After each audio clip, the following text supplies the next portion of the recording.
bertanya. Perkenalkan, nama saya Marice Simanjunta, asal dari Medan. Yang jadi pertanyaan saya, apakah Allah lain itu benar-benar ada? Kalau iya, bagaimana itu diharmoniskan dengan konsep bahwa Allah hanya satu? Kalau tidak, lalu mengapa perlu ada larangan menyembah Allah lain? Terima kasih. Apakah Allah lain itu benar ada? Kalau tidak ada, mengapa ada larangan? Jangan menyembah Allah lain. Secara logis berarti Allah lain itu ada. Karena ada, makanya dilarang untuk disembah. Tapi kalau memang Allah lain itu memang ada, lah katanya Allah cuma satu. Tidak ada Allah lebih dari satu Allah. Ulangan pasal 6 ayat 4. Dengarlah hai orang Israel, Tuhan itu Allah kita, Tuhan itu Esa. Nah, untuk bisa mengetahui apakah memang Allah lain itu ada atau tidak, kita mesti kembali kepada kitab suci. Saya sudah mengatakan sebelumnya bahwa kitab suci itu menjadi dasar bagi kita. Menentukan salah benar harus dari kitab suci. Menentukan satu ajaran harus dari kitab suci. Itu semboyan kita back to the Bible. Tidak boleh berbicara di luar kitab suci. Nah, karena itu maka saya coba minta tolong seorang saudara membaca ayat 1 Korintus 8 ayat 5 dan ayat yang ke-6. 1 Korintus 8 ayat 5 dan ayat yang ke-6. 1 Korintus 8 ayat 5 sampai 6. Sebab sungguh pun ada apa yang disebut Allah, baik di sorga maupun di bumi, dan memang benar ada banyak Allah dan banyak Tuhan yang demikian.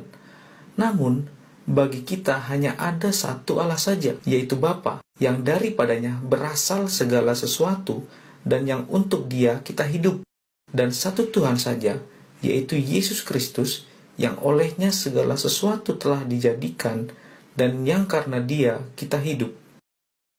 Saudara, kalau memperhatikan ayat ini, kelihatannya antara ayat 5 dan ayat 6 tuh kok beda ya. Ayat 5, sebab sesungguhnya ada apa yang disebut Allah. Baik di surga maupun di bumi, memang benar ada banyak Allah, banyak Tuhan. Bilang ada.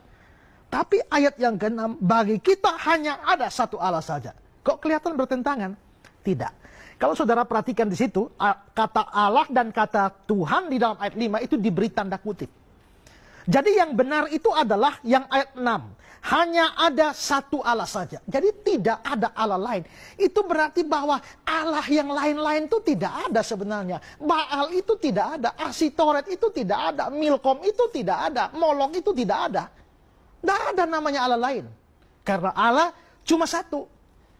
Nah terus mengapa dikatakan di ayat 5? Sungguh pun ada apa yang disebut Allah di bumi dan memang benar ada banyak Allah. Nah sebenarnya secara hakiki, secara eksistensi tidak ada yang namanya Allah lain. Tapi yang disebut Allah lain itu adalah apa-apa atau hal-hal tertentu yang dianggap sebagai Allah oleh manusia. Jadi misalnya, pohon itu bukan Allah. Pohon ya pohon. Allah cuma satu, pohon bukan Allah. Tapi orang bisa menganggap bahwa pohon ini Allah, lalu akhirnya dia memperlakukan pohon ini seperti Allah. Maka itulah yang disebut sebagai Allah lain. Gunung ya gunung, bukan Allah. Allah ya Allah. Gunung bukan Allah. Tapi orang bisa pergi ke gunung dan memperlakukan sebuah gunung seolah-olah gunung itu Allah. Ya, buaya ya buaya.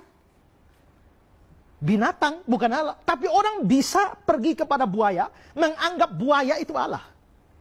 Ya, lalu akhirnya menyembahnya, beri makanan kepadanya, beri persembahan kepadanya dan sebagainya.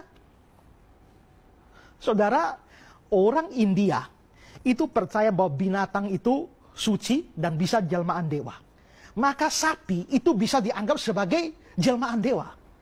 Kalau saudara bangun pagi, di muka rumah saudara itu tahu-tahu ada kotoran sapi, saudara mungkin ngamuk-ngamuk, ngomel, kenapa ini sapi siapa yang datang di sini?